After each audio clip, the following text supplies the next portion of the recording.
बिस्मिल्लाहिर्रहमानिर्रहीम। Last time हम इस लेक्चर को 5.8 क्वेश्चन तक कंप्लीट कर चुके थे, लेकिन उसके बाद मैंने एक फाइनल रिज़ल्ट लिख दिया था उसका, जो कि हमारे पास फर्दर स्टडी के लिए या फर्दर हमारे पास जो टॉपिक्स आ रहे हैं उनमें यूज़ होगा। लेकिन यहाँ पे उसको मज़ीद अभी कुछ काम बाकी था, तो उसके ऊपर मैं अब यहाँ से स्टार्ट करता हूँ।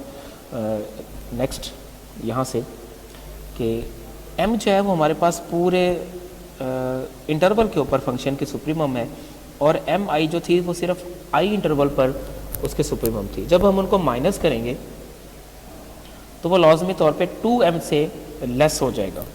वो इस तरह से कि हमारे पास जो m1 माइनस एम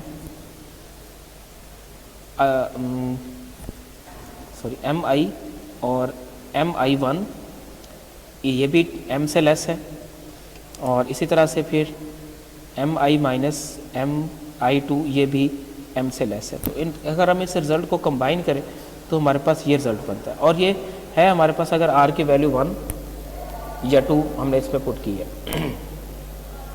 तो यहाँ पर जो इक्वेशन नंबर 5.8 में हमारा जो रिज़ल्ट था, अब उसी रिज़ल्ट में अगर हम वैल्यूज़ पुट करें तो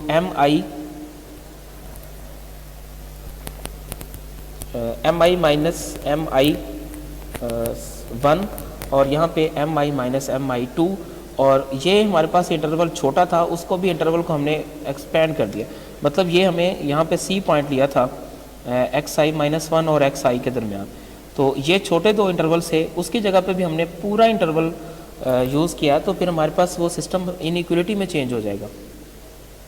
और फिर उसमें भी हम जो मैश है या नॉर्म है P नॉर्म, ये इंटरवल्स में से सबसे बड़ा इंटरवल है। तो अगर हम इस जगह पर भी उसकी वैल्यू बड़ी ले आएंगे, यानी xi माइनस xi माइनस 1 एक इंटरवल है, लेकिन उसकी जगह पर भी हम उसको वैल्यू को इंक्रीज़ कर देंगे, तो फिर हमारे पास ये फॉर्म बनती है। इसको मैं थोड़ा और डिटेल में बता देता हूँ।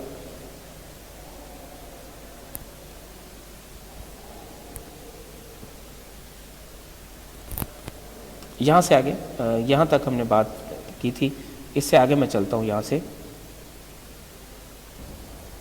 अब ये जो फॉर्म है इसमें ये वाली, इसके जगह पर मैं m ले आऊँ, और ये जो 7 था उसके इंटरवल, उसके जगह पर मैं बड़ा इंटरवल ले आऊँ mi xi minus xi minus 1, तो इनइक्वलिटी में चेंज हो जाएगा ये वाला। और प्लस इसी तरह से ये जो फॉर्म है उसके जगह पर भी मैं m लिख दूँ, और जो 7 उसमें c माइनस xi माइनस 1 है उसकी जगह पर भी xi माइनस xi1 लिख दूँ, तो ये हमारे पास इक्वल बन गया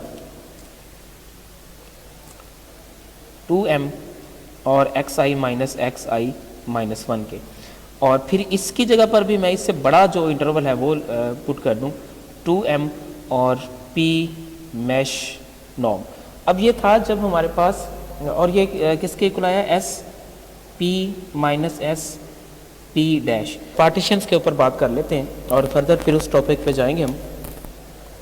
कि इसमें अगर एक पार्टीशन है p, उसमें x0 x1 x2 and so on xn तक है, और अगर इसमें हम एक पॉइंट c ऐड करते हैं तो उसको p1 या p डैश का नाम दे देंगे, और उसमें हमने एक पॉइंट ऐड कर दिया कहीं भी, तो x1 x2 x3 and so on xi minus 1, यानी जिस इंटरवल के दरमियान हमने पॉइंट ऐड किया उसको हमने xi और xi माइनस 1 का नाम दिया।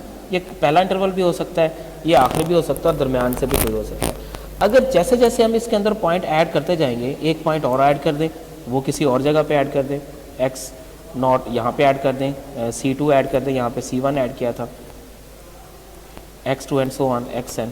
तो इस तरह से फर्दर हम जिस तरह से पॉइंट ऐड करते जाएंगे, अब इसमें 3 पॉइंट ऐड कर देंगे, तो हमारे पास एक नई पार्टीशन रिफाइनमेंट बनती जाएगी। और उसमें अगर फॉर एग्जांपल पहला जो इंटरवल है उसके अंदर 10 वैल्यूज़ हैं,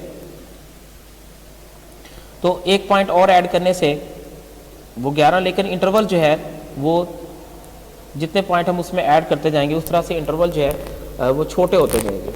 और उसमें जो p नॉर्म है, p नॉर्म वो भी लेस होता जाएगा, छोटा होता जाएगा, क्योंकि p नॉर्म तो ये है हमारे पास जो सबसे बड़ा इंटरवल है उसकी जो लेंथ है उसको हम p नॉर्म कहते हैं या मैश कहते हैं।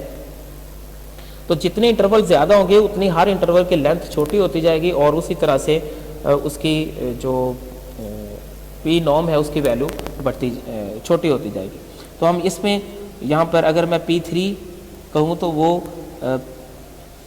जो उसका नॉर्म बड़ा होगा और P4 जो है उसका नॉर्म जो है वो छोटा हो जाएगा। यानी जितने हम उसके अंदर एलिमेंट्स बढ़ाएंगे उस तरह से उसके अंदर जो नॉर्म्स है वो चेंज होते जाएंगे। इस तरह जनरल अगर मैं लिखूँ P डैश नॉर्म J और वो लेस होगा किससे, P नॉर्म और J-1, यानी उससे जो पिछली पार्टीशन है जिसके अंदर हमने J-1 नए पॉइंट इंटर किए थे और उस पार्टीशन से जिसके अंदर हमने J पॉइंट्स ऐड किए। तो वापस हैंड आउट्स पे आते हैं और हैंड आउट पर हम यही बात लिखेंगे कि अगर हम उसमें C0, C1, C1, C2, C3 and CR values point हम एक पार्टीशन में P में ऐड कर देते हैं तो फिर उसके बाद हमारे पास PJ with the refine partition of A व B obtained by adding the CJ points, CJ यानी एक नया पॉइंट एंटर किया किसमें PJ-1 में। मैं दोबारा इसी पे आता हूँ। जैसे ये देखें हमारे पास पहली पार्टीशन थी उसमें हमने एक पॉइंट ऐड किया था और उसके बाद नेक्स्ट पार्टीशन में हमने एक और पॉइंट ऐड कर लिया। तीसरी पार्टीशन में हम यानी पिछली जो पार्टीशन है वो बरकरार है, उसी के अंदर हम मज़ीद पॉइंट्स ऐड करते जा रहे हैं तो हमें नई पार्टीशन उसकी मिलती जा रही है। तो इसी तरह से ऐड करते गए और हमारे पास एक ये फॉर्म जो है ये SP यानी पिछली जो पार्टीशन थी ये उसकी रिफाइनमेंट PJ उसमें रिफाइनमेंट है, यानी पहले उसमें PJ-1 पॉइंट थे और नेक्स्ट जो पार्टीशन है उसमें PJ पॉइंट्स हैं। तो फिर हमारे पास वो ये फॉर्म इख्तियार कर जाएगी, उसी का नॉर्म हम यूज़ करेंगे। तो ये जो भी हमने पहले लिखा है जो सबसे पहला सिस्टम है, अगर हम इन वालों को माइनस करेंगे तो फिर हमारे पास ये P0, P1, P2 and PR जो पॉइंट्स हैं वो इसमें ऐड हो जाएंगे और इन सिंपल हम इस रिज़ल्ट पर पहुंच जाएंगे।